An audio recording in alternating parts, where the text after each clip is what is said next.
จะมาแนะนำวิธีการใช้โดรน SG-109 Pro ตัวนี้เป็นตัวโปรเบื้องต้นให้ดาวน์โหลดแอปตัวนี้มาก่อนเนาะแอปที่ว่าใช้เชื่อมกับตัวโดรนซื้อแอป Wi-Fi UAV สามารถค้นหาตามชื่อนี้ได้เลยหรือว่าสแกนโหลดผ่านคู่มือตัวนี้เนาะสแกนผ่าน QR code ตัวนี้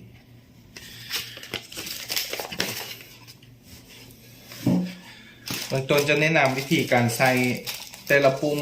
ว่าแต่ละปุ่มมันใช้งานอย่างแน่เนาะคือมันจะมีควบคุมมีช่องปุ่มตัวนี้ปุ่มเบื้องซ้ายนี่แม่นควบคุมในการขึ้นลงเนาะขึ้นลงถ้าว่าเราเอามาทางขวาในนี้มันจะเป็นมูลตัวโดนแบบนี้เนาะถ้าว่า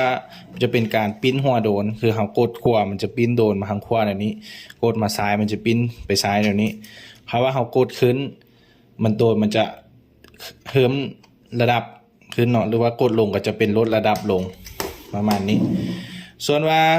ตัวเบื้องขวามือเนาะจะเป็นการควบคุมให้ตัวโดนนี่เคลื่อนไหวคือไปหน้าถอยหลังไปอยู่เบื้องนี้เนาะจะมีไปหน้าถอยหลังไปซ้ายไปขวาจะอยู่กับตัวเบื้องขวานี้ที่ว่าใช้ควบคุมตัวโดนส่วนว่าปุ่มตัวนี้เนาะจะเป็นขึ้นลงอัตโนมัติเนาะปุ่มนี้ตัวนี้จะเป็นขึ้นลงอัตโนมัติตัวนี้จะเป็นสปีดเนาะก็คือเพิ่มความไวถ้าว่ากดค้างก็จะเป็นหยุดโดนเนาะก็เป็นปุ่มสต็อปถ้าว่ากดค้างถ้ากดบัดเดียวจะเป็นปุ่มสปีดเป็นปุ่มเพิ่มความไวตัวนี้เป็นปุ่มเปิดเซ็นเซอร์คือเป็นเซ็นเซอร์ตัวเฮิงนี่จะเป็นเซ็นเซอร์เวลามีสิ่งกีดขวางแล้วมันจะหยุดเนาะให้กดปุ่มตัวนี้ปุ่มตัวนี้เนาะเซ็นเซอร์เปิดเซ็นเซอร์ตัว 3D นี่แม่นเป็นปุ่มตีลังกาตัวนี้ก็เป็นปุ่มเปิดปิดรีโมทเนาะมันจะมีไฟขึ้นนี่ปุ่มลูกศรสีขึ้นลงนี่แม่นปรับมุมกล้องเนาะนี่จะเป็นการปรับมุมกล้องขึ้นลงกดลงก็จะกล้องก็จะมูนลงกดขึ้นกล้องก็จะมูนขึ้น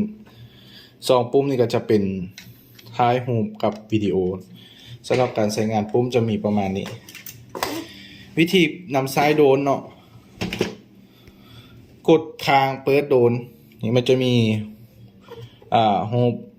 เป็นสวิตช์อยู่นี่เนาะกดค้างจะมีไฟขึ้นมาถ้ามีเสียงแบบนี้ให้วางหลังจากนั้นกดเปิดรีโมทกดขึ้นลงเนาะให้กดเบื้องซ้ายเนาะกดขึ้นลงไฟโดนมันจะจุดกระพริบเพื่อว่าโดนกับตัวรีโมทนี่เชื่อมกันแล้วหลังจากนั้นให้เอากดเข้าโทรศัพท์เขาตั้งค่า Wi-Fi นี่เนาะมันจะมีซื้อ Wi-Fi โดนขึ้นมาคือเป็นตัวนี้เนาะ follow นี่เนาะกดเข้าไปถ้าเป็น Android มันจะแจ้งเตือนว่าเป็น Wi-Fi ที่บ่มีอินเทอร์เน็ตให้กดเชื่อมต่อเสมอเนาะบ่ถ้าว่ามันขึ้นว่าบ่มีอินเทอร์เน็ตถือว่าเป็นปกติของ Wi-Fi โดนถ้าว่ากดเชื่อมในเว็บนี้แล้วให้กดเปิดแอปเขาครั้งแรกมันจะห้ามเนาะว่าอนุญาตให้ Wi-Fi UAV ใช้ตำแหน่งของคุณหรือไม่ให้กดอนุญาตขณะใช้แอปหลังจากนั้นเขามาหน้าต่างนี้ให้กด Start กดอนุญาตต้องกดอนุญาตเท่านั้นเนาะครับบ่กดอนุญาตมันจะบ่ได้